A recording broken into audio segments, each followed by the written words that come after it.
जननीं शारदां देवीं रामकृष्णं जगद्गुरुं पादपद्मे तये श्रित्वा प्रणमामि मुहुर्मुहुः। ओं नमस्ते ज्योतिराजाय विवेकानन्दसूरये सच्चित्सुखस्वरूपाय स्वामिनेतापहारिणे। ঠাকুর মা ও স্বামীজির চরণে আমি আভূমি লুণ্ঠিত প্রণাম নিবেদন করি। আজ গুরু পূর্ণিমার দিনে মায়ের অনুধ্যানে আমরা আজকে রত হয়েছি। মা আমাদের আশীর্বাদ করুন এবং আমাদের আধ্যাত্মিক জীবন যেন সুন্দরভাবে আগামী দিনে প্রস্ফুটিত হয়, সেই কথাই মায়ের চরণে আমরা নিবেদন করি। মা আমাদের শরণাগতি দিন, মা আমাদের বৈরাগ্য দিন, মা আমাদের বিবেক বুদ্ধি জাগ্রত করুন। নমস্কার জানাবো প্রাণারাম বাংলা চ্যানেলের যে সমস্ত সত্যিমণ্ডলী দর্শক মণ্ডলী তাদের সকলের উদ্দেশ্যে, এবং পবিত্র কুমার সুর যিনি এই প্রাণারাম চ্যানেল প্রতিষ্ঠা করেছেন তার উদ্দেশ্যেও আমার নমস্কার রইল। আমরা আগের দিন পড়ছিলাম, বলা ভালো আমরা আমাদের অনুধ্যানে রেখেছিলাম শ্রী শ্রী মায়ের সংঘ মাতা হিসাবে তার ভূমিকা। মা খুব চাইতেন যে ছেলেরা সন্ন্যাস নিক, কিন্তু আরও একটা দিকে দৃষ্টি দিতেন যে সেই ছেলে যদি সংসারের একমাত্র রোজগেরে হয়, বা সেই ছেলে যদি মায়ের একমাত্র সন্তান হয়, সেখানে তাকে তার যথেষ্ট আগ্রহ থাকলেও তাকে গৌরী বস্ত্র দেওয়ার জন্য মা কিন্তু একটু ইতস্তত করতেন। একবার কেশবানন্দ স্বামীজি মায়ের কাছ থেকে ওই দীক্ষা নেবার এবং সন্ন্যাস নেবার জন্য মায়ের কাছে তার অনুরোধ জানিয়েছিলেন, কিন্তু যেহেতু তিনি তার মায়ের একমাত্র সন্তান, সেজন্য মা প্রথমে ইতস্তত করেছিলেন। কিন্তু পরে যখন জানলেন যে কেশবানন্দ তার মায়ের কাছ থেকে অনুমতি নিয়েছেন, তখন কিন্তু মা তাকে অনুমতি দিয়েছিলেন। এবং কেশবানন্দ স্বামীর যে স্বাস্থ্য সেরকম ভালো ছিল না, তো সেজন্য তার মায়ের কাছে এসে একটাই অনুরোধ জানিয়েছিলেন, যেহেতু কেশবানন্দ হাঁপানিতে ভোগে, তার এমন হাঁপের টান ওঠে, মাঝে মাঝে মনে হয় প্রাণ চলে যাবে, তো সেজন্য তার মা তাকে অনুমতি দিয়েছিলেন সন্ন্যাস নিতে। কিন্তু মায়ের কাছে এসে একটাই অনুরোধ জানিয়েছিলেন যে মা, তুমি একটা জিনিস দেখো, যাতে আমাকে পুত্র শোক পেতে না হয়। তো এই কথাটা মা কিন্তু শুনেছিলেন এবং তাকে সেই বর দিয়েছিলেন যাতে বৃদ্ধা পুত্র শোক না পান, এবং পুত্রের মৃত্যুর পূর্বেই তিনি ইহলোক ত্যাগ করেছিলেন। মায়ের এই যে সন্ন্যাস দেওয়া, এই সম্পর্কে আমরা বিভিন্ন ঘটনার মাধ্যমে বুঝতে পারি যে কোনো সন্তানকে সন্ন্যাস দেবার, গেরুয়া বস্ত্র দেবার আগে মা কিন্তু কয়েকবার চিন্তা করতেন যে তার পরিবারে তিনি যদি সন্ন্যাস নিয়ে আশ্রমে চলে আসেন, সেখানে কোনো অসুবিধা তৈরি হবে কি না, বা তার পরিবার কোনো দূর অবস্থার মধ্যে পড়বে কি না। তো স্বামী দেবেন্দ্র, ব্রহ্মচারী দেবেন্দ্র বলা ভালো, তো তিনি ছিলেন 1913 সালে গ্রীষ্মকালে কাশী থেকে তিনি মায়ের কাছে এলেন, জয়রামবাটিতে এসে মায়ের কাছে বললেন, মা আমাকে তুমি সন্ন্যাস দাও। তো মা তখন কি করলেন যে তার পরিবারের যে অবস্থা কীরকম সেটা জেনে নিলেন, এবং যখন মা নিশ্চিতভাবে বুঝতে পারলেন, কারণ মায়ের বিভিন্ন জনের কাছ থেকে মা কিন্তু খোঁজ নিতেন যে ওই ছেলেটির পরিবারে কি অবস্থা আছে, দেখো তাদের বাড়িতে সে যদি এখানে চলে আসে খাবার কষ্ট হবে কিনা দেখো। যখন মা নিশ্চিতভাবে বুঝতে পারলেন যে দেবেন্দ্র যদি গৃহত্যাগ করে তাহলে বাড়ির কারোরই ভরণ পোষণের অভাব হবে না, তখন তাকে বললেন, ঠিক আছে, তোমাকে আমি সন্ন্যাস দেব, তুমি কোয়ালপাড়া আশ্রম থেকে নতুন কাপড় নিয়ে সেটা গেরুয়া করে নিয়ে এসো, এবং তারপরে আমি তোমাকে সন্ন্যাস দেবো।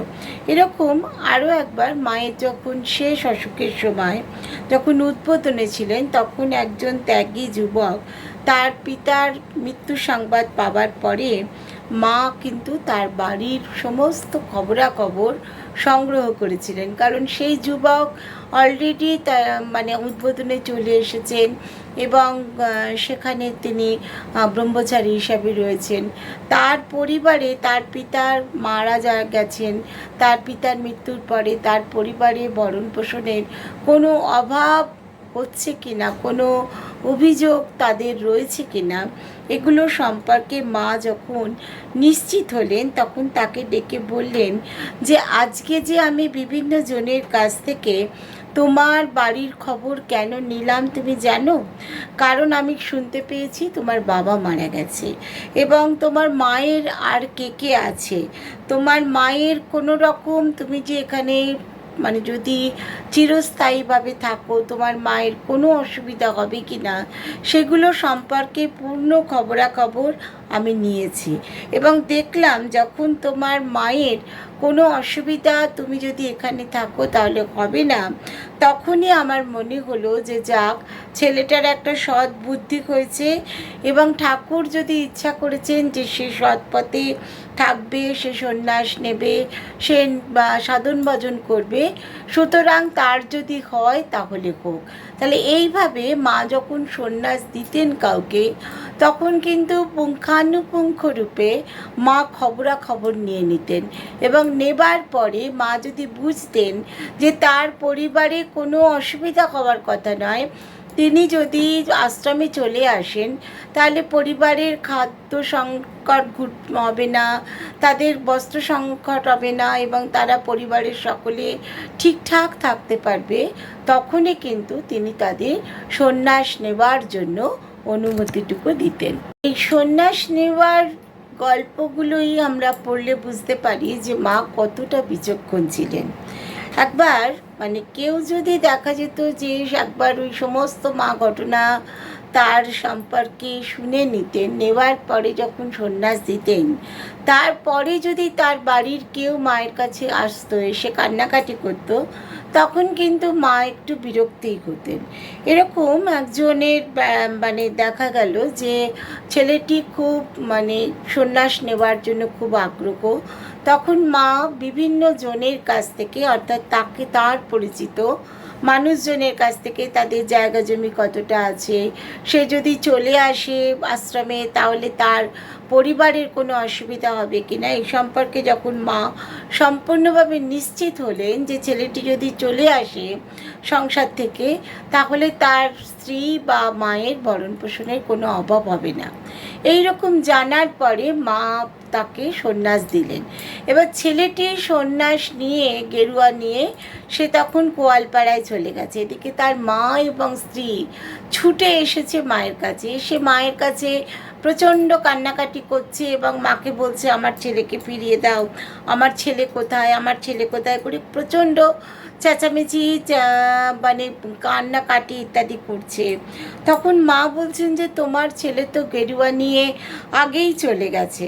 তো তারপরে অনেকক্ষণ তার স্ত্রী এবং মা কান্নাকাটি যখন করছেন তখন মা বলছেন দেখো, ও যে সন্ন্যাস নিয়েছে, ও যে সংসার থেকে এখানে এসেছে, এতে ওর ভালোই হবে এবং কোনো অন্যায় সে করেনি, কারণ ভালো পথেই সে গেছে এবং তোমাদের খাওয়া থাকার যথেষ্ট সুবন্দোবস্ত সে করে গেছে। এই কথা মা তাদের এত ভালো করে বোঝালেন, সেই মা এবং তার ছেলের যে বউ দুজনে মিলে মায়ের কথা শুনে তাদেরও প্রাণে একটু শান্তি এলো, তখন তারা বাড়ি চলে গেল। তারপরে আবার অন্য সময়ে মা কিন্তু যে কেউ যদি সন্ন্যাস নিতে আসছে অথচ তার পরিবারের কোনো ব্যবস্থা করেনি, সেখানে কিন্তু মা রাগ করতেন এবং সন্ন্যাস দিতেন না। এরকম একটা ঘটনা আছে যে মানে একজন ভদ্রলোক তিনি এসছেন যে মায়ের কাছে বারবার বলছেন আমাকে সন্ন্যাস দিন। তো মা তখন সমস্ত সকলের কাছ থেকে জিজ্ঞাসা করে জেনেছে যে সেই মেয়ে মানে ভদ্রলোক তার স্ত্রী পুত্র পরিবার ইত্যাদি সমস্ত কিছু রয়েছে এবং তিনি বলেছেন তার স্ত্রীকে যে ছেলে মেয়েদের নিয়ে তুমি বাবার বাড়িতে চলে যাও, সেখানে গিয়ে থাকো, আমি আর তোমাদের দায়িত্ব নিতে পারবো না, আমি এবার সংসার ছেড়ে আশ্রমে চলে যাব। তো তার স্ত্রী এসে মায়ের কাছে কাঁদছে ছেলে মেয়েদের নিয়ে, যে আমি কি করব, কারণ সে আমাদের এরকম বলেছে, কিন্তু বাবার বাড়িতেও যে যাবো সেখানেও তো সেরকম ভালো অবস্থা নয়। তো সুতরাং আগামী দিনে আমাদের কি হবে, এই কথা যখন মায়ের কাছে বলেছে, তো তখন কিন্তু মা খুব রাগ করছেন, বলছে এটা কীরকম অন্যায় কথাবার্তা বলো, দেখো যে এই যে মেয়েটি তার ছেলে মেয়েদের নিয়ে এখন কোথায় যাবে, সে যদি মানে বাবার বাড়িতে গিয়েও স্থান না পায় এবং তারপরে তার এই বাড়িতেও তার খাবার সংস্থান নেই, এবার কেন সেই ছেলে বিয়ে করলো, এতগুলো ছেলে মেয়েগুলো, সে যদি সংসার ত্যাগই করবে তাহলে আগে কেন ব্যবস্থা নেয়নি ইত্যাদি বলে খুব বকাবকি করে মা কিন্তু সেই সন্তানকে সন্ন্যাস দেননি, দীক্ষা দিয়েছিলেন কিন্তু সন্ন্যাস কিন্তু তিনি তাকে দেন। আবার আমরা দেখি যে একবার এক আশ্বিন মাসে দুটি ছেলে এসছে মায়ের কাছে, তো তারা অনেক পদ্মফুল নিয়ে এসছে, মায়ের পায়ে অঞ্জলি দিয়ে মায়ের কাছে মায়ের পা দুটিকে ভালো করে পুজো করেছে। করার পরে মা যখন তাদের আশীর্বাদ করছেন, তখন তারা বলছেন যে মা আপনি আমাদের সন্ন্যাস দিন। তো তাদের মধ্যে মা কিন্তু ত্যাগের যে মানে অবস্থা, অর্থাৎ একজন যখন সন্ন্যাস চাইছে তার মধ্যে যে ত্যাগের স্বরূপ যে ফুটে ওঠে, সেটা কিন্তু মা তাদের মধ্যে দেখতে পাননি। তো তাদের মধ্যে ছিল কি একটু ভাবপ্রবণ, একটু অস্বাভাবিকতা ইত্যাদিগুলো ছিল। অর্থাৎ যে কোনো মানুষ যে কোনো কাজ করতে গিয়ে হঠাৎ করে তার মনে হয় আজকেই আমি এটা করি, কিন্তু সেটার জন্য কি করতে হয়, বেশ কিছুদিন ধরে মনের মধ্যে প্রস্তুতি নিতে হয়, বিশেষ করে সন্ন্যাস নেওয়া, সংসার ত্যাগ করে চলে যাওয়া। আমি সেখানে যাব, সেখানে গিয়ে আমি থাকতে পারবো কি না, আমি সংসারে যা যা জিনিস পাচ্ছি সেই সমস্ত জিনিস আমি আশ্রমে গিয়ে পাবো না, সেগুলোর অভাব আমাকে কতটা বিচলিত করবে, কতটা আমি সেগুলোকে বাদ দিয়ে আমি আমার জীবনকে গঠন করতে পারবো, এই সমস্তগুলো যখন কারোর মধ্যে প্রকট হয়ে উঠতো যে না আমি সন্ন্যাসী নেব, আমি অন্য কিছু কোনো রকম ভোগের দিকে আমি তাকাবো না, আমার কাছে ত্যাগটাই হচ্ছে প্রধান, এই রকম ভাব যদি মা কারোর মধ্যে দেখতেন, তখনই কিন্তু তিনি খোঁজ খবর করে তাকে সন্ন্যাস দিতে আগ্রহী হতেন। কিন্তু যখন দেখতেন কেউ এসে শুধুমাত্র ভাবপ্রবণতায় মা আমাকে সন্ন্যাস দিন, মায়ের পা পুজো করে মায়ের দুটি পাকে ভালো করে পদ্মফুল দিয়ে পুজো টুজো করেই বলছে আমাকে সন্ন্যাস দিন সন্ন্যাস দিন, তাতে কিন্তু মা বুঝতেন যে এর মধ্যে ভাব প্রবণতা রয়েছে, অস্বাভাবিকতা রয়েছে, একে সন্ন্যাস দিলে এ দুদিন থাকবে, তারপর আবার সংসারে ফিরে যাবে। কারণ সন্ন্যাস জীবনে অনেক রকমের কষ্ট আছে, অনেক রকমের দুঃখ আছে, অনেক রকমের যন্ত্রণা আছে।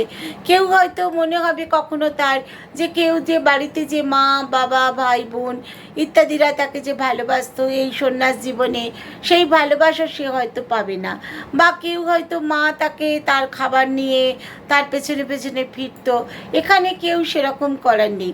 সেই সবগুলো সব বুঝে শুনে তবে কিন্তু আসতে হবে। কিন্তু কেউ যদি শুধু ভাবপ্রবণতায় যে আজকে আমাকে সন্ন্যাস নিতে হবে, মায়ের কাছে গিয়ে বলবো আর মা সন্ন্যাস দিয়ে দেবেন, সেটা কিন্তু মা মোটেই করতেন না। আর তার দৃষ্টিতে এই সন্ন্যাসীর যে আদর্শ সেটা ছিল অত্যন্ত উচ্চ, কারণ তিনি নিজে সন্ন্যাসী সন্তানদের কিন্তু তিনি নিজে ভক্তি করতেন। এবং তিনি একসময় বলেছিলেন যে যদি কেউ কোনো সন্ন্যাসী অসুস্থ হয় তাহলেও সে কিন্তু গৃহস্থ বাড়িতে গিয়ে থাকবে না, সে সবসময় তার যদি অসুখও হয় সে কিন্তু আশ্রমেই থাকবে, আশ্রমেই তার যতটা সেবা যত্ন খাবার আশ্রমেই থাকবে, আশ্রমেই তাকে সেবা যত্ন করা হবে, মঠ রয়েছে আশ্রম রয়েছে সেখানেই সে থাকবে, কারণ একজন সন্ন্যাসী সে সংসার ত্যাগ করে এসেছে। সুতরাং এখানে এসে সে যদি ভাবে যে বাড়ির মতোই আমার যদি শরীর খারাপ হয় আমাকে লোকে যত্ন আত্তি করবে, সেটা সে কখনোই পেতে পারে না। সন্ন্যাসীর আদর্শটা কি? ত্যাগের আদর্শ। এবং মা বলতেন কাঠের স্ত্রী মূর্তি যদি উল্টেও রাস্তায় পড়ে থাকে তাহলেও কিন্তু তাকে অ্যাভয়েড করে চলে যাওয়া উচিত। কখনো কিন্তু পা দিয়ে উল্টেও সেই কাঠের স্ত্রী মূর্তিকে দর্শন করবে না কোনো সন্ন্যাসী। আর সন্ন্যাসীর কাছে অর্থ রাখা, সন্ন্যাসীর কাছে অর্থ থাকা, এটা হচ্ছে অত্যন্ত খারাপ। মা বলতেন চাকি পারে না এমন কোনো জিনিস নেই। অর্থাৎ কোনো সন্ন্যাসীর কাছে বেশ কিছু অর্থ রইল এবং তাই দিয়ে সে তার প্রয়োজন মতো এটা ওটা কিনে খাচ্ছে, অর্থাৎ সে যে ত্যাগের জীবন গ্রহণ করতে এসছে, সেই ত্যাগের জীবনটা সম্পূর্ণভাবে মানে মানে পালন করা হচ্ছে না। সেই জন্য মা বলতেন যে সন্ন্যাসীর কাছে অর্থ একেবারেই থাকবে না। আর আরও একবার রামেশ্বরম গিয়েছিলেন, তখন এসে শুনলেন একজন সন্ন্যাসী ব্রহ্মচারী, তিনি ওই 3-4 মাস মা ছিলেন না, সেই জন্য মায়ের মানে মা নেই করে কান্নাকাটি করে খুব কষ্ট পেয়েছেন। তো এই সমস্ত কথা তার মাকে যখন কেউ বলছেন, মা কিন্তু একটু আনন্দ পাননি, কারণ মা বলছিলেন সে কী কথা, মানে সোনার শেকল সেটাও হচ্ছে কিন্তু বন্ধন। সাধুর কোনো রকম মায়ায় জড়াতে নেই, সে আমার জন্য হোক বা অন্য কারোর জন্য হোক, কেবল মাতৃস্নেহ পেলাম না ইত্যাদি ভেবে যদি সে সময় নষ্ট করে তাহলে কিন্তু তার সন্ন্যাস জীবনে আসার কোনো দরকার ছিল না। বেটা ছেলে সে সর্বক্ষণ মা করে পেছনে কেন ঘুরবে? কারণ মায়ের সঙ্গে অনেক মহিলারা থাকতো, যদি বারবার এটা ওটার জন্য। আশুতোষ মিত্রের এরকম একটা মানে মা বলতেন যে আশু বারবার কুলের বৌঝি নিয়ে আমি থাকি, বারবার এটার জন্য ওটার জন্য, কখনো চন্দন ঘষা, কখনো এটা সেটা ইত্যাদি নিয়ে বারবার সে আমার কাছে আসে। তখন আমি বেশ করে তাকে ধমকে দিলাম যে এরকম বারবার তুমি করো না, তুমি তোমার জায়গায় থাকো, বারবার এখানে মেয়েদের নিয়ে আমি থাকি, সেখানে তোমার আসার কোনো দরকার নেই, কারণ তুমি সন্ন্যাসী, তোমার জীবনটাই হচ্ছে ত্যাগের। মায়ের যে কথাগুলো যে সন্ন্যাসীদের সম্পর্কে, সেগুলো যদি আমরা অনুধ্যান করি তাহলে আমরা বুঝব যে তিনি একদিকে ছিলেন কুসুম কোমল, কিন্তু সন্ন্যাস জীবন রক্ষা করার জন্য তিনি সেখানে কিন্তু ছিলেন বজ্রের মতন কঠোর। একবার গৃহত্যাগ করে যে সন্ন্যাসী ঋষিকেশে গেছে, তো মা তাকে বলেছিলেন সময়ে ঠাকুরকে দর্শন তুমি পাবে। তো সে ঋষিকেশে গেছে, কিছুদিনের মধ্যেই মায়ের কাছে একটা চিঠি লিখছে যে মা তুমি তো বলেছিলে যে ঠাকুরের দর্শন আমি পাবো, তো ঋষিকেশে এসে সাধন ভজন করলেই ঠাকুরের দর্শন আমি পাবো। তো এতদিন ধরে তো ঋষিকেশে রয়েছি, সাধন ভজনও করছি, কই মা ঠাকুরের দর্শন তো এখনো পেলাম না। তখন কিন্তু মা এই পত্রটা পেয়ে খুব রেগে গিয়েছিলেন। মা রেগে গিয়ে বলছেন ওকে লিখে দাও যে তুমি ঋষিকেশে গেছো আর 2 দিন সাধন ভজন করছো বলে ঠাকুরের আর মানে দায় নেই যে সেখানে গিয়ে এগিয়ে গিয়ে তোমাকে দর্শন দেবে। তুমি সাধু হয়েছো, তুমি ভগবানকে ডাকবে না তো তোমার কি কাজ? তোমার তো ভগবানকে ডাকাটাই তোমার কাজ। তোমার যখন ভগবানকে ডাকা সঠিকভাবে সম্পন্ন হবে তখন ভগবান নিজে এসে তোমাকে দর্শন দেবেন। যে 4 দিন আমি ভগবানের নাম করলাম আর এখনও কেন ভগবান এলেন না আমাকে দর্শন দিতে, এই নিয়ে যদি কেউ অস্থির হয় তাহলে জীবনেও তার দর্শন পাওয়া যাবে না। কারণ সে ওইটাই তার উদ্দেশ্য যে সাধন ভজন করছি তার একটাই রয়েছে যে ভগবানের দর্শন পাবো। যে প্রতিদিনই যদি সাধন ভজন করতে গিয়ে ভাবে আজকে এত দূর এগোলাম, কালকে আরেকটু এগোবো, পরশু দিনই আমি দর্শন পেয়ে যাব, এ কথা কিন্তু হবে না। কারণ ভগবানের দর্শন পাওয়াটা হচ্ছে ভগবানের উপরেই নির্ভর করছে। তিনি কখন তোমার উপর তুষ্ট হবেন, তিনি কখন তার সময় হবে তোমাকে দর্শন দেবার সেটা কিন্তু তিনিই জানেন। তুমি ঋষিকেশে গেছো বলে, সাধন ভজন করছো বলে তিনি ওখানে গিয়ে দাঁড়িয়ে নেই তোমাকে দর্শন দেবেন। এত রেগে গিয়ে মা এই পত্র লিখেছিলেন। তারপর সেই সাধু কিন্তু আর মাকে লেখেননি যে এখনও কেন ঠাকুরের দর্শন পেলাম না। আর সাধুদের মা সবসময় বলতেন আচার এবং মর্যাদা ঠিকঠাকভাবে রক্ষা করে চলতে হবে। গিরিজানন্দ মহারাজ তিনি জয়রামবাটি গেছেন, তখনও তিনি হচ্ছেন ওই সাদা কাপড় পরা।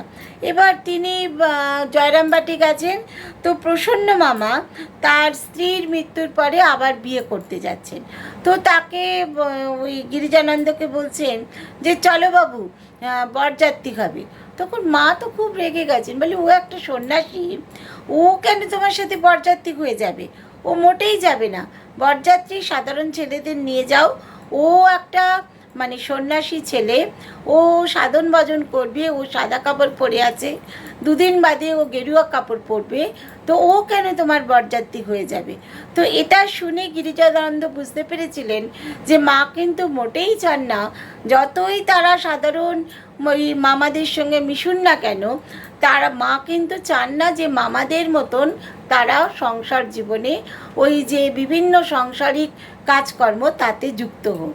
এবার পরের দিন যখন বিয়ে বাড়ি থেকে দই নিয়ে আসা হয়েছে, তো সবাইকে দই দেবার সময় মা গিরিজানন্দকে জিজ্ঞাসা করছেন, বাবা তোমাকে কি দই দেব? তো তিনি তখন আগের দিনই দেখেছিলেন যে বরযাত্রী যাওয়ার ব্যাপারে মা কিন্তু না করেছিলেন।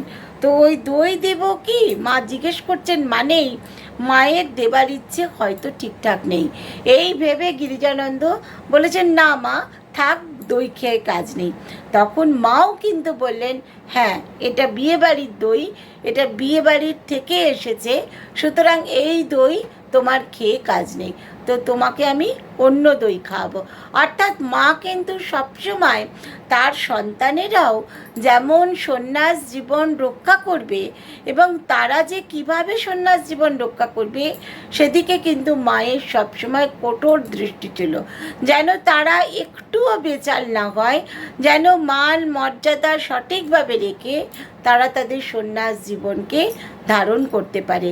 এটাই ছিল মায়ের সব সময়ের লক্ষ্য। আবার মা নিজেও যাদের দিয়ে কোনো ছোটোখাটো কাজ করাতেন, মা কিন্তু তাদের ব্যাপারেও যথেষ্ট মানে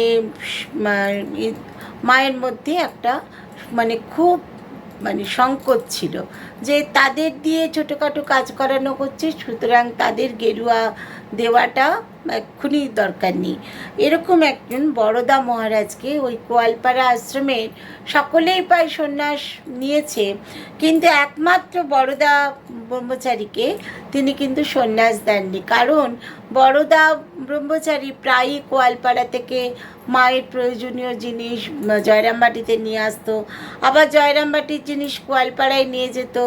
রাধু এটা ওটা কাজ বলতো বা মাও হয়তো এটা ওটা কাজ বলতেন, তো সেগুলো সমস্ত তিনি করে দিতেন বলে মা বলতেন দেখো বাবা তোমাকে যদি আমি সন্ন্যাস দিয়ে দিই, অর্থাৎ গেরুয়া কাপড় পরে যদি তুমি নাও, তাহলে কিন্তু তোমাকে আমি কোনো কাজের জন্য বলতে পারবো না। কারণ গেরুয়া যে পড়ছে সে কিন্তু সকলের চোখেই, এমনকি মায়ের চোখেও সে কিন্তু উচ্চাসনে বসে আছে, সুতরাং তাকে দিয়ে কোনো কাজ মা করাতে পারতেন না। আর আরও একটা যে সে এসে মায়ের পায়ে হাত দিয়ে প্রণাম করবে, সেখানেও মায়ের সংকোচ হবে। তো মা বলতেন যে তোমার তো বয়স খুব কম, তো তোমার একদম চিন্তা নেই, পরে শরৎ মহারাজের কাছে বা অন্য কারোর কাছ থেকে তুমি ঠিক সন্ন্যাস পেয়ে যাবে, মানে গেরুয়া কাপড় পেয়ে যাবে। তো আপাতত তুমি এই সাদা কাপড় পরেই থাকো, যা যা কাজ করার করো, জবদান করো, তুমি ভগবানে তোমার মন তুমি মানে সমর্পণ করে রাখো, তুমি ঠিক সময়ে তোমার গেরুয়া পেয়ে যাবে। আবার আরেকবার স্বামী শান্তানন্দ তার কিছু ওই গৃহী ভক্ত তারা কাশী যাচ্ছে, এবার তাদের সঙ্গে শান্তানন্দ ঠিক করেছেন যে তারা যাচ্ছেন, সুতরাং তাদের সঙ্গে তিনি চলে যাবেন। তখন এটা শুনে মা কিন্তু বলেছিলেন ওরা গৃহী, ওদের সঙ্গে তুমি কিছুর জন্য যাবে, তুমি হচ্ছ একজন সন্ন্যাসী, ওরা গৃহী, ওরা ট্রেনে বসবে, তারপরে হয়তো জল আনার দরকার হলো, তুমি যেহেতু বয়স কম, তোমাকে বলবে তুমি গিয়ে স্টেশন থেকে জল, মানে স্টেশনের কল থেকে জলটা নিয়ে এসো, এরকম তোমাকে দিয়ে মানে ছোটোখাটো কাজ করাবে। তো তুমি সন্ন্যাসী, তুমি কেন সেই সমস্ত কাজ করতে যাবে? তো আরেকজন শ্রীমায়ের ব্রহ্মচারী যে দীক্ষিত, সে গেরুয়া পেয়েছিল মায়ের কাছ থেকে, আবার গেরুয়া ছেড়ে সে আবার সাদা কাপড় পরতে শুরু করে। এটা শুনে আবার মা খুব হেসে বলেছিলেন যে মাটির ভাঁড়ে সিংহের দুধ কিন্তু রাখা যায় না, মাটির ভাঁড়ে ওটা ওই গরুর দুধই রাখা যাবে, কারণ গৃহস্থের অন্ন খেয়ে খেয়ে ওর ভাবসাব সমস্ত কিছু গৃহস্থের মতোই হয়ে গেছে। সুতরাং ওকে ওই যে গেরুয়া দেওয়া হয়েছিল সেটা কিন্তু খুবই অন্যায় হয়েছিল, কারণ তার ভাব বোঝা আমাদের আরও প্রয়োজন ছিল। এই যে গেরুয়া ছেড়ে সে সাদা কাপড় পরছে, এটাতে কিন্তু মায়ের মনের মধ্যে খুব দুঃখও হয়েছিল এবং মা খুব বিরক্তও হয়েছিলেন। এবং সন্ন্যাসী ছেলেদের রক্ষা করার জন্য মা কিন্তু তার পরিবারের লোকজনের সঙ্গেও মা মানে কঠোর ব্যবহার করতেন। একবার বেলুড় মঠে শ্রীমা ওই কোনো উৎসবের সময় উপস্থিত ছিলেন। তো রাসবিহারী মহারাজ সে মা খাওয়ার পরে রাসবিহারী মহারাজ মায়ের হাতে জল দিয়েছেন। তো মা হাতটা ধুয়ে নিয়েছেন, তারপরে যখন পা ধোবেন, মা হাত থেকে মায়ের হাঁটুতে যেহেতু বাত ছিল সেজন্য মা নিচু হতে কষ্ট হতো, এটা জেনে ব্রহ্মচারী মহারাজ তিনি ওই মায়ের পায়ে জল দিয়ে দিয়েছেন। তারপরে তিনি মায়ের পা দুটো একটা গামছা দিয়ে মুছিয়ে দেবার যখন উদ্যোগ করলেন, তখন কিন্তু মা সভয়ে একটু পিছিয়ে গেলেন, গিয়ে বললেন, না বাবা, তোমরা হচ্ছ দেবতার দুর্লভ ধন এবং আরাধ্য ধন, সেজন্য তোমাদের মানে দিয়ে যদি হাত পা মোছাই তাহলে সেটা আমার অন্যায় করা হবে বলে তারপর রাসবিহারী মহারাজের কাছ থেকে গামছাটা চেয়ে নিয়ে নিজেই কিন্তু ওই হাঁটুকে মানে মেলে বসে নিজেই নিজের হাত পাগুলো ঠিকঠাক করে মুছে নিলেন। মানে তিনি সন্ন্যাস দিচ্ছেন, অথচ তিনিই কিন্তু তাকে মানে আরাধনা করছেন, তিনিই কিন্তু তার যাতে কোনো রকম মানে ত্রুটি না হয়, তার কাছে যিনি মানে একজন সন্ন্যাসী, সে হচ্ছে দেবতা চেয়েছেন বলেই তবে সে সন্ন্যাসী হয়েছে, অর্থাৎ দেবতার আরাধ্য ধন, তাকে দিয়ে হাত পা মোছানো, তাকে দিয়ে অন্যান্য কাজ করানো, এই সমস্ত সম্পর্কে মা কিন্তু নিজেই খুব সচেতন ছিলেন। মা একেবারেই চাইতেন না যে ব্রহ্মচারী বা সন্ন্যাসী সন্তানরা তাকে পায়ে মাথা দিয়ে প্রণাম করুক বা তার ওই হাত পা মুছিয়ে দিক। তিনি কিন্তু চাইতেন যে তারা ঠিক আছে তাদের হাতে জল দেওয়া ইত্যাদিগুলো করুক, কিন্তু বাকি কাজগুলো তিনি নিজেই করতে চাইতেন। এমনকি রাধি, সে যখন ওই পায়ে একবার মানে মল পড়েছে, পড়ে সে একদিন তেতলা থেকে দ্রুত নামছে এবং পায়ের মল খুব জোরে জোরে বাজছে শুনে মা কিন্তু খুব বিরক্ত হয়েছিলেন এবং বিরক্ত হয়ে মা কিন্তু রাধুকে ডেকে বলেছিলেন যে, রাধি, তোর কি লজ্জা নেই? এখানে নিচে আমার সমস্ত সন্ন্যাসী ছেলেরা রয়েছে, তারা কি ভাববে? তুই যে মল পায়ে দিয়ে দৌড়ে দৌড়ে নামছিস, ছেলেরা কি ভাববে বলতো? এক্ষুনি তুই মল খুলে পাল, কারণ তোর কোনো একজন স্ত্রীলোকের পায়ে মল বাজছে এটা শুনে একদম কম বয়সী যে সমস্ত ছেলেরা সন্ন্যাস নিয়েছে তাদের মনের মধ্যে চিত্ত বিভ্রাট করতে পারে। তো সেই জায়গাটায় যাতে না ঘটে, মা কিন্তু রাধিকে সেই জায়গায় বকছেন। এবং শুধু তাই নয়, আরেকদিন রাধি ওই স্নান করে চুলের, আগেকার দিনে ছিল যে চুলে ওই পাতা কাটা এরকম একটা বাহার একটা হতো, তো সেই রাধি ওই চুলটাকে চাপ দিয়ে দিয়ে, গামছায় চাপ দিয়ে দিয়ে, চিরুনি দিয়ে এরকম পাতা কাটার মতন করতে যাচ্ছে, সেটা দেখেও কিন্তু মা খুব বিরক্ত হয়েছিলেন, হয়ে বলেছিলেন যে আমার এখানে সমস্ত সন্ন্যাসী সন্তানরা রয়েছে, এরকম বাহার, এরকম কেশবিন্যাস যদি তোর করতে হয় তাহলে তুই কিন্তু জয়রামবাটিতে চলে যা, একদম এখানে কোনো রকম সংযমের অভাব যেন আমি না দেখি। সংযম মানে সংরক্ষণ করার জন্য মা কিন্তু অত্যন্ত জোর দিতেন। এবং শুধুমাত্র সন্ন্যাসী সন্তানরা রয়েছে তাদের যেন কোনোভাবেই চিত্তবিভ্রাট না ঘটে, সেই জন্য তারা যদি বারবার তার কাছে পান দিতে আসছি, ফুল দিতে আসছি, চন্দন ঘষে দিচ্ছি ইত্যাদি মেয়েরা রয়েছে তাদের সামনে এসে বারবার যদি এটা কেউ করে, সেটা দেখেও যেমন তিনি বিরক্ত হতেন, তেমনি বাড়ির মেয়েরাও যদি কোনো রকম মানে ভুল আচরণ করে সেটা দেখেও তিনি বিরক্ত হতেন, যেন সেটা না করে। কারণ সন্ন্যাসীদের যে জীবন তারা গ্রহণ করেছে, ত্যাগের জীবন, সেই ত্যাগের জীবনের মধ্যে যেন এতটুকু সংযমের কোনো অভাব অন্য কারোর জন্য না ঘটে, এই দিকে মায়ের ছিল একদম খুব একটা মানে মানে খুব একটা ক্ষীণ একটা দৃষ্টি ছিল, যাতে সেখানে থেকে তারা যেন কোনোভাবেই তারা যেন সেখান থেকে বিচ্যুত না হয়। এটাই ছিল মায়ের সব সময়ের একটা লক্ষ্য। মায়ের যে সাধু ভক্তি, তাদের সংযম রক্ষা করা, এই সমস্তগুলো হচ্ছে মা প্রচণ্ড মনোযোগ সহকারে সব সময় তিনি লক্ষ্য করতেন। একবার ব্রহ্মচারী বড়দা সে মায়ের কাছে বসে ওই কোয়ালপাড়া থেকে কি আনতে হবে সেগুলো একটা লিস্ট তৈরি করছে। তো তখন তার পাশ দিয়ে যাবার সময় জনৈক স্ত্রী ভক্তের আঁচলটা সেই ব্রহ্মচারীর গায়ে লেগে যায়। এটা ব্রহ্মচারীও বুঝতে পারেননি, আর যে মহিলার আঁচল লেগে গেল সেও কিন্তু বুঝতে পারেনি, কিন্তু মা কিন্তু বসে বসে সেটা লক্ষ্য করেছেন। তখন মা সেই স্ত্রী ভক্তকে ডেকে খুব বকুনি দিলেন যে আমার ছেলে ওখানে বসে ফর্দ লিখছে আর তুমি, তোমার কোনো রকম হুঁশ নেই, তুমি তার পিঠে আঁচল লাগিয়ে চলে যাচ্ছ।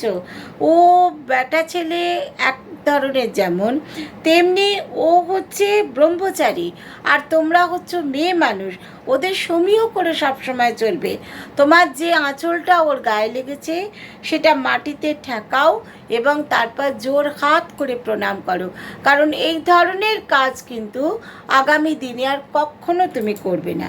তো এই ত্যাগী বা গৃহস্থ ভক্তরা মায়ের কাছে সমানভাবে আদর পেতেন, কিন্তু এদের মধ্যে ত্যাগীদের কিন্তু মা একটু স্পেশালি দেখতেন।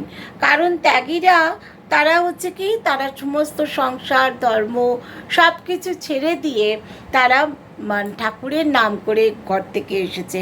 সুতরাং তারা যদি মানে 10 পায় তাহলে গৃহস্থদের কিন্তু মা 6 দেবেন, কারণ তাদের জন্য মায়ের স্নেহ ভালোবাসা সবটাই ছিল একটু বেশি।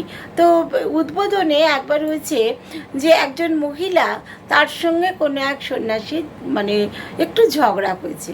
তো সেই ঝগড়া হওয়ার পরে সেই মহিলা মায়ের কাছে প্রায়ই আসতেন, এবং যার ফলে তার একটা মানে ভাব হয়ে গেছে যে আমিও মায়ের কাছে আসি, ও এখানে আছে, সুতরাং আমি আর ও সমান।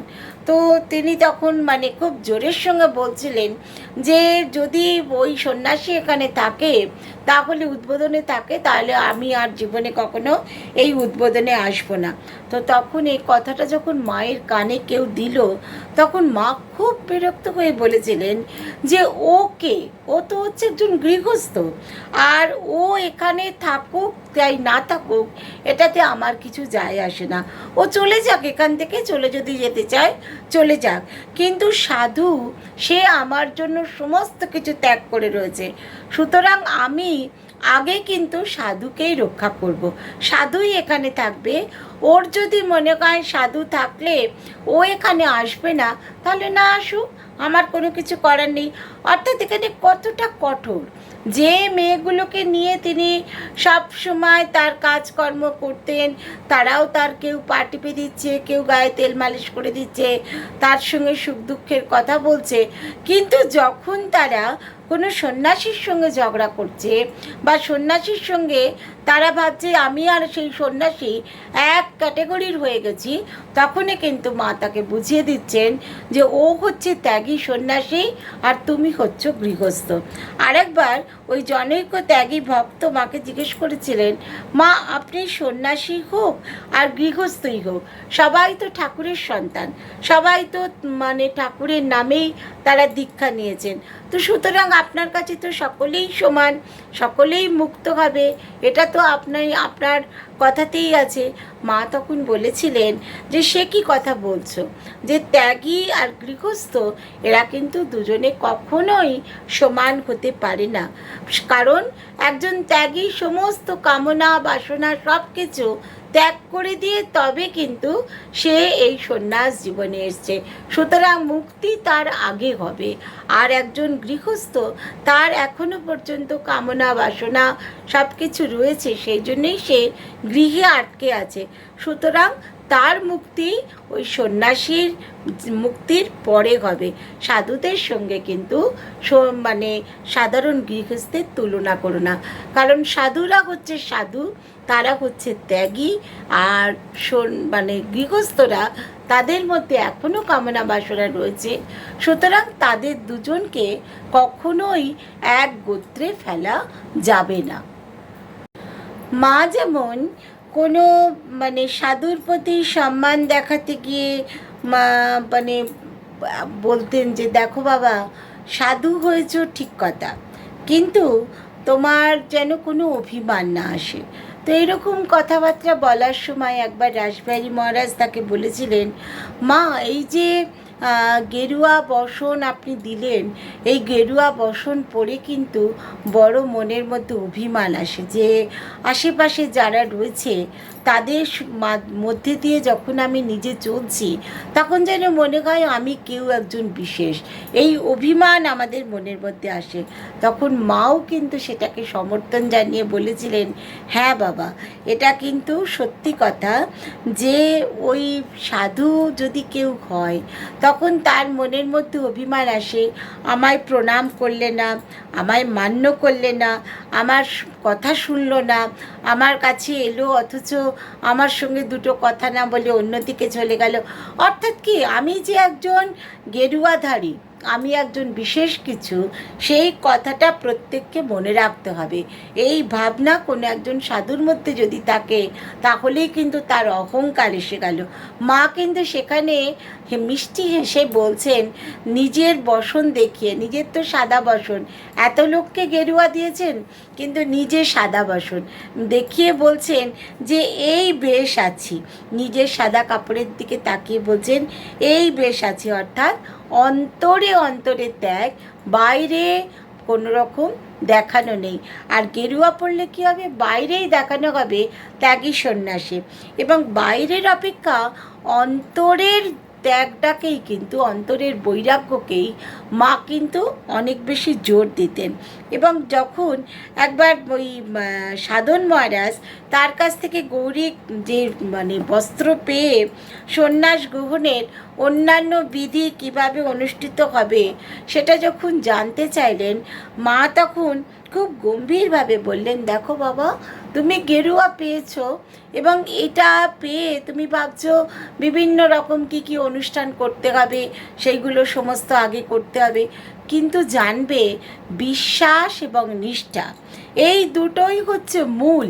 এই বিশ্বাস এবং নিষ্ঠা এই দুটো যদি তোমার মধ্যে পূর্ণভাবে থাকে তাহলেই কিন্তু তোমার সমস্ত কাজ সম্পন্ন হবে। কিন্তু তুমি যদি কেবল অনুষ্ঠানের দিকে মানে নজর দাও, যে সন্ন্যাসী হয়েছি আমাকে এই অনুষ্ঠান করতে হবে, ওই অনুষ্ঠান করতে হবে, সেটা না হলে আমার সন্ন্যাস জীবন হলো না, তাহলে বাবা তুমি মঠে চলে যাও, মঠে ছেলেরা রয়েছে সেখানে গিয়ে তুমি তাদের দিয়ে ওগুলো করিয়ে নিও। অর্থাৎ মায়ের কাছে, মা যেহেতু নিজে ছিলেন সর্বত্যাগী, তার কোনো জিনিসের প্রতি তার কোনো রকম কামনা বাসনা আগ্রহ কিচ্ছু ছিল না। সেজন্য মা নিজে যেমন ছিলেন তেমনি চাইতেন তার সন্তানেরাও ঠিক সেই রকমই হবে। সেজন্য যখন কেউ নিয়ম নিষ্ঠা ইত্যাদির কথা বলতেন তখন মা বলতেন বিশ্বাস এবং নিষ্ঠা, এই দুটোকেই তুমি অবলম্বন করে থাকো। এই দুটো যদি থাকে তাহলে জানবে তোমার অনেকটাই হয়ে গেল।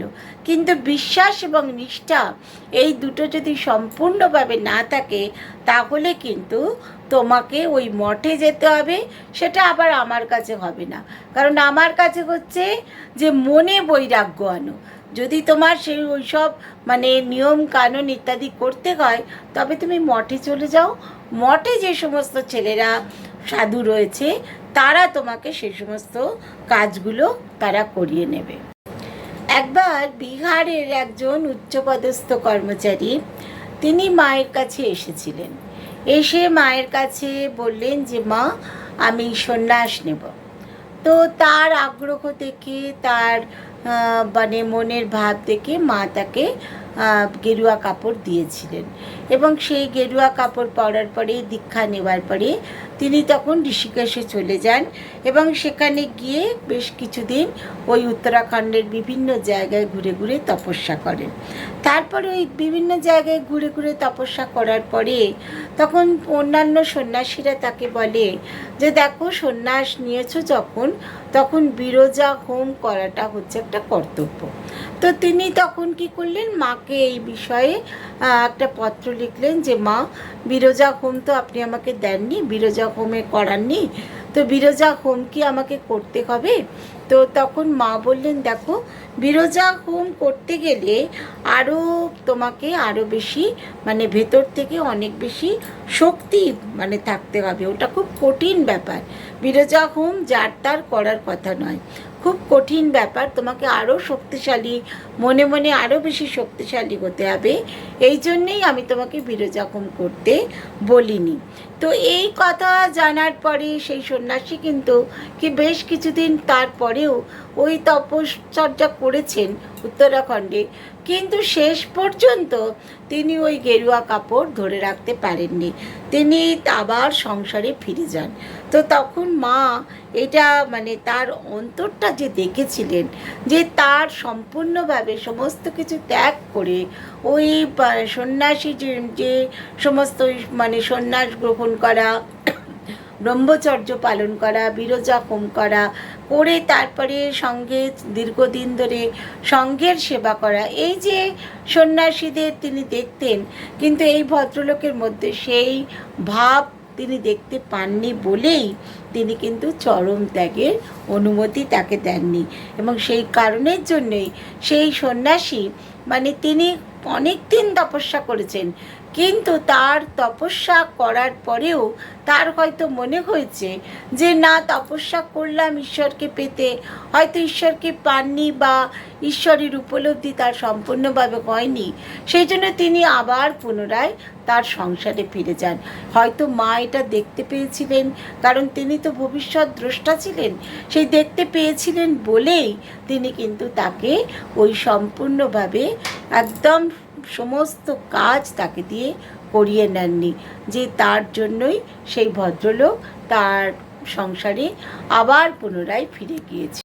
অনেক ক্ষেত্রে দেখা যেত যে মা নিজে গেরুয়া না দিয়ে গেরুয়া কাপড়টা তার হাতে দিলেন, দিয়ে বললেন যে যাও তুমি এতে গিয়ে বেলুড় মঠে গিয়ে কারোর কাছ থেকে গেরুয়া কাপড় নিয়ে তারপর বিরজা হোম করে তারপরে তুমি সন্ন্যাস জীবন নেবে। এরকম 1911 সালে সুরেন্দ্র বিজয় নামে একজন যুবককে শ্রীমৎ রামকৃষ্ণানন্দজি উদ্বোধনে মায়ের কাছে এনে বললেন যে মা, এই ছেলেটা আমার সঙ্গে মাদ্রাজে যাচ্ছে, আপনি কি একে সন্ন্যাস দিয়ে দেবেন? তো তখন মা বললেন যে না, আমি দেব না, শরৎকে বলো, শরৎ দিক। এবার শরৎ মহারাজ তাকে দেখে বললেন আমি কারোর মনের মধ্যে কি ভাব বুঝি না, এটা মাই ভালো বোঝে, আর সব সন্ন্যাস আমি দিতে পারবো না, ওগুলো ব্রহ্মানন্দ স্বামীজি উনিই দেবেন। তো ব্রহ্মানন্দ স্বামীজি তখন পুরীতে ছিলেন। তখন মা বললেন যে শরৎ যদি দিতে না চায় তাহলে পুরীতে যাক, পুরীতে গিয়ে রাখালের কাছ থেকে যেন সন্ন্যাস নেয়। আবার স্বামী জগদানন্দ তিনি আবার যখন সন্ন্যাস প্রার্থী হলেন, শ্রীমা গেরুয়া কাপড় নিয়ে তার হাতে দিলেন, দেওয়ার আগে ঠাকুরের পায়ে ছুঁয়ে নিলেন এবং নিজের মাথায় ঠেকিয়ে নিয়ে তার হাতে দিয়ে বললেন, আমি গেরুয়া তোমাকে দিলাম, কিন্তু মঠে গিয়ে রাখালের কাছে বিরজা করিয়ে তবে নাম নেবে। অর্থাৎ মা কিন্তু কোনো কোনো ব্যক্তিকে মা নিজেই সন্ন্যাস দিয়েছেন, কিন্তু ওই সব সন্ন্যাসের নিয়ম কানুন ইত্যাদিগুলো মা বলতেন যে মঠে ছেলেরা রয়েছে তাদের কাছ থেকে তোমরা এগুলো করে নেবে। আর ব্রহ্মচর্য বতে তার একটা দৃষ্টির একটা বৈশিষ্ট্য ছিল যে সঙ্ঘের অন্তর্ভুক্ত নয় এমন কাউকেও তিনি ব্রহ্মচর্য পালনে সহায়তা করেছিলেন। অর্থাৎ ব্রহ্মচর্য পালন করার মতন শক্তি সম্পন্ন কেউ যদি তার কাছে আসতো, মা কিন্তু তাকে সাহায্য করতেন। এবং এতে আনুষ্ঠানিক কিচ্ছু ছিল না, ছিল শুধু কি গুরুর শুভেচ্ছা সম্ভূত অনুমতি এবং শিষ্যের অশেষ শ্রদ্ধা। অর্থাৎ মা তাকে অনুমতি দিলেন যে তুমি ব্রহ্মচর্য নাও, এবং শিষ্য সে মাকে মানে অশেষ শ্রদ্ধা মায়ের প্রতি রয়েছে এবং আন্তরিক যে আকাঙ্ক্ষা, মানে আমাদের ভিতরে একটা যদি বৈরাগ্য আসে, সেই বৈরাগ্যের জন্য আমরা মানে মায়ের কাছে গিয়ে বললাম যে মা আমার মধ্যে একটা বৈরাগ্য এসেছে, আমাকে আপনি ব্রহ্মচারী বতে দীক্ষা দিন। তো মা কিন্তু সেটা করতেন এবং সেই জায়গাটাতে তাকে মানে সাহায্য করতেন। কিন্তু সেই ভক্তেরও মায়ের প্রতি অশেষ শ্রদ্ধা এবং আন্তরিক আকাঙ্ক্ষাজনিত দৃঢ় সংকল্প। অর্থাৎ আমি এই ব্রহ্মচর্য ব্রত মায়ের কাছ থেকে পেলাম, আমি এটাকে সারা জীবন রক্ষা করব, এই রকম একটা দৃঢ় সংকল্প হতে হবে। এবং এরকম দেখা যায় যে ব্রহ্মচর্য দীক্ষিত অনেকে পরে সন্ন্যাসী হয়ে রামকৃষ্ণের সঙ্গে যোগ দিয়েছেন। অর্থাৎ মা হয়তো তাকে দীক্ষা দিয়েছেন, ব্রহ্মচর্য ব্রত পালন করতে বলেছেন, এবং তাদের ভিতরে এত দৃঢ়তা ছিল, এত তারা মানে দৃঢ় সংকল্প ছিল, মায়ের প্রতি এত শ্রদ্ধা ছিল, পরবর্তীকালে তারা গেরুয়া মানে গ্রহণ করে, তারা ওই বিরজা হোম গেরুয়া ইত্যাদি গ্রহণ করে নিয়ম নিষ্ঠাভাবে তারা রামকৃষ্ণর সঙ্গে তারা যোগ দিয়েছিলেন। আমরা আরও একটা ঘটনা থেকে দেখব যে গোপেশ মহারাজের একজন বন্ধু স্থানীয় ছিল সুরেন্দ্র কুমার গুপ্ত। 1916 সালে তিনি জানুয়ারি মাসে জয়রামবাটিতে এসেছিলেন এবং তারপরে কামারপুকুরেও গিয়েছিলেন গোপেশ মহারাজের সাথে। তো গোপেশ মহারাজ কোনো একদিন কথা প্রসঙ্গে মায়ের কাছে বলেছিলেন যে সুরেন্দ্রবাবু ব্রহ্মচর্য গ্রহণের কথা জানাচ্ছেন। তো সুরেন্দ্রবাবু তখনও চাকরি করতেন, কিন্তু তার মনের মধ্যে হৃদয়ে অশেষ বৈরাগ্য ছিল। তাই তার মনেও ব্রহ্মচর্যের আগ্রহ হওয়ায় তিনি কামারপুকুরে ওই একটা নতুন কাপড় কিনে মায়ের কাছে আবার উপস্থিত হলেন। তখন তার ব্রহ্মচর্যের জন্য একান্ত মানে বাসনা জানিয়ে শ্রীমা তার আত্মীয় স্বজনের খোঁজ খবর করলেন যে তিনি যদি মানে সংসার থেকে চলে আসেন আত্মীয় স্বজনের কোনো অসুবিধা হবে কিনা। তারপরে তিনি ওই যে কাপড়টা তিনি কিনেছিলেন সুরেন্দ্রবাবু, সেই কাপড়টা ঠাকুরকে দেখিয়ে মানে জ্ঞান মহারাজের হাতে দিয়ে বললেন, তুমি এটা থেকে ডোর, কৌপিন, বহির্বাস ইত্যাদিগুলো তৈরি করে দাও। তারপর সেই জ্ঞান মহারাজ সেগুলো তৈরি করে দেওয়ার পরে সুরেন্দ্রবাবু চাকরি ছাড়ার বিষয়ে মাকে জিজ্ঞাসা করলেন। মা তখন বললেন যে আরও কিছু কাল তুমি চাকরিতে থাকো, কারণ তোমরা যে চাকরি করো সেখান থেকে কিছু কিছু করে অর্থ তোমরা সংসারের মানে বাঁচিয়ে তোমরা কিছু অর্থ এই আশ্রমে দাও এবং সেখান থেকে আমরাও বিভিন্ন কাজকর্ম করি। তো এই উপদেশ সুরেন্দ্রবাবু যথার্থভাবে পালন করেছিলেন।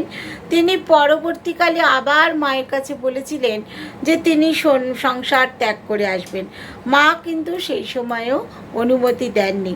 অবশেষে মায়ের যখন দেহত্যাগ হয় তারপরে সংসারের কর্তব্যভার থেকে সম্পূর্ণভাবে তিনি মুক্ত হয়ে সন্ন্যাস জীবন গ্রহণ করেছিলেন। অর্থাৎ মা তাকে সংসারে রেখেছিলেন কেন? কারণ তার সংসারের যা কিছু প্রয়োজন, সেই প্রয়োজনগুলো তখনও পর্যন্ত মেটেনি, সেই জন্যেই মা তাকে অনুমতি দেননি। আর তাছাড়াও গৃহী ভক্তরা কিছু কিছু করে টাকা পয়সা দিয়ে এই আশ্রমকে সাহায্য করত, তাদের সেই টাকা দিয়ে আশ্রমের অনেক কাজকর্ম হতো। সেই জন্য মা চাননি প্রথমে যে তিনি সমস্ত কিছু ছেড়ে ছুড়ে ওই সন্ন্যাস জীবনে চলে আসুন, সেই জন্য মা তাকে প্রথম দিকে অনুমতি দেননি। পরবর্তীকালে যখন মা চলে যান, তারপরে তিনি তার ওই বৈরাগ্য তীব্র হওয়ায় তিনি আশ্রমে এসে তিনি সন্ন্যাস জীবন গ্রহণ করেছিলেন এবং তারপরে ওই সংসারের সমস্ত কর্তব্যভার তিনি বুঝিয়ে দিয়ে এসে তিনি সন্ন্যাস জীবন গ্রহণ করেন। শুধুমাত্র ছেলেদের ক্ষেত্রেই নয়, কিন্তু কোনো মেয়েরাও যদি ব্রহ্মচারী থাকতে চাইতো, ব্রহ্মচর্য গ্রহণ করতে চাইতো, যদি তারা বিবাহ না করে ঠাকুরের সেবা করতে চাইতো, তাতেও কিন্তু মা সম্মতি দিতেন। এরকম মহীশূরের শ্রীযুক্ত নারায়ণ আয়েঙ্গারের মেয়ে, তিনি এরকম ব্রহ্মচর্য ব্রত গ্রহণ করতে চাইলে মা শারদানন্দজিকে দিয়ে একটা লম্বা চিঠি লিখিয়েছিলেন নারায়ণ আয়েঙ্গারকে, যে তার মেয়ে যদি চায় যে সে ব্রহ্মচর্য ব্রত গ্রহণ করবে, তাহলে যেন তাকে বিবাহের জন্য জোর না করা হয়। আরেকবার একজন মহিলা মায়ের কাছে এসে বলছিলেন যে আমার মেয়ে বিয়ে করতে চায় না, তো আপনি একটু তাকে বুঝিয়ে বলুন যেন সে বিয়ের জন্য রাজি হয়। তখন মা তাকে বলেছিলেন যে দেখো, বিয়ে করা হচ্ছে কি, সারা জীবন অন্যের দাসত্ব করা, পরের মন জোগানো, এটা হচ্ছে কষ্টের জিনিস। এটা কিন্তু যারা চায় না তাদের কিন্তু জোর করে এই কাজগুলো তোমরা করিও না, কারণ অবিবাহিত জীবনে এটা হয়তো বিপর্যয়। মেয়েদের তখনকার দিনে মেয়েরা যদি অবিবাহিত থাকতো তাহলে তাদের বিভিন্ন রকম সমস্যার সম্মুখীন হতে হতো, কিন্তু তা হলেও তারা যে বিবাহ দিয়ে ভোগে লিপ্ত করানো, এটা জোর করে বাড়ির থেকে করানো, এটা কিন্তু অন্যায়। আমরা এই প্রসঙ্গে বলতে পারি যে চন্দ্রমোহন দত্ত, যাকে মা খুব ভালোবাসতেন, তিনি উদ্বোধনে ওই বই বাঁধা ইত্যাদির কাজ করতেন। তো সেই চন্দ্রমোহন দত্তের বড় মেয়ে ইন্দুবালা, সে নিবেদিতার স্কুলে পড়তো। এই ইন্দুবালাকে দেখে কিন্তু মা বলেছিলেন যে চন্দু, তুমি ইন্দুবালার বিয়ে দিও না, কারণ ওর বিবাহিত জীবন সুখের হবে না। কিন্তু ইন্দুবালার একটা ভালো ছেলে পাওয়া গিয়েছিল, আর চন্দ্রমোহন দত্তের বাড়ির সমস্ত লোকজন, তার দাদারা, তার বাবা, তার মা, তার স্ত্রী, সবাই মিলে তাকে জোর করেছিল যে ওই ছেলের সঙ্গে ইন্দুবালার বিয়ে দিয়ে দিতে। তো মা চাচ্ছেন না, কিন্তু তার বাড়ির লোক চাইছে, এটাতে নিয়ে চন্দ্রমোহন দত্ত একটা দোটানায় পড়েছিলেন। কিন্তু শেষ পর্যন্ত বাড়ির লোকের ইচ্ছা অনুসারে ইন্দুবালার বিবাহ দিয়েছিলেন। খুব দুঃখের কথা কি, যে বিবাহের কয়েক বছরের মধ্যেই ওই ছেলেটি যে ইন্দুবালার স্বামী, তিনি মারা গেলেন, এবং তখন ইন্দুবালা ওই একটি ছেলে একটি মেয়ে নিয়ে বাবার কাছে এসে উঠল। এটা কিন্তু চন্দ্রমোহন দত্ত সারা জীবন বলেছেন যে মায়ের ওই কথাটা যদি না শুনতাম, না শুনে কাজ করতাম, মায়ের কথাটা আমি শুনিনি, এটা কিন্তু খুব অন্যায় করেছি। মায়ের কথাটা শুনে যদি আমি কাজ করতাম, তাহলে ইন্দুর জীবনে এত দুঃখ নেমে আসতো না। তো আজ আমরা আমাদের আলোচনা শেষ করব মায়ের একটা কথাই বলে, যে মা শুধুমাত্র এই যে সন্ন্যাসীদের সন্ন্যাস জীবনে তাদের প্রবেশ করাচ্ছেন, তাদের সন্ন্যাস জীবন যাতে দীর্ঘতর হয়, তারা যেন সাধন ভজন নিয়ে থাকেন, সেই দিকে তার একদম পুরোপুরি সম্পূর্ণ দৃষ্টিটা তিনি দিচ্ছেন। এবং তাছাড়াও মা কিন্তু এই যে সংঘ পরিচালনার ক্ষেত্রে তার কিন্তু একটা বিশেষ ভূমিকা ছিল, এবং সংঘও যাতে ঠিকঠাকভাবে চলে, ঠাকুরের সন্তানরা এখানে রয়েছে, ঠাকুরের সন্তানদের শিষ্যরা রয়েছে, এবং তারা সবাই মিলে যেন সংঘেয়টাকে রক্ষা করে, এটাই ছিল মায়ের একদম মূল উদ্দেশ্য। এবং সেইটাই আমরা মায়ের কাছে আমাদের মায়ের চরণে আমাদের প্রণাম নিবেদন করি। আজ গুরু পূর্ণিমার দিনে মায়ের কথা অনুধ্যান করা হলো, মাকে ভাবনা করা হলো, মায়ের যে কাজকর্মগুলোকে আমরা সবাই মিলে আলোচনা করলাম, মাকে মানে আমাদের হৃদয়ের মধ্যে স্থাপন করলাম এবং মার কাছে প্রার্থনা জানাচ্ছি, আমাদের সম্পূর্ণ শরণাগতি মায়ের চরণে নিবেদন করে বলছি, আমাদের হৃদয় যেন বৈরাগ্য আসে, আমরা যেন সমস্ত বিবেক বুদ্ধি আমাদের জাগ্রত হয়, আমরা যেন মায়ের চরণে আমাদের মন প্রাণ সমর্পণ করে দিতে পারি। জয় মা, জয় মা, জয় মা। প্রাণারাম প্রাণারাম প্রাণারাম প্রাণারাম প্রাণারাম প্রাণারাম। কি যেন লুকানো নামে তাই মিষ্ট এত তব নাম।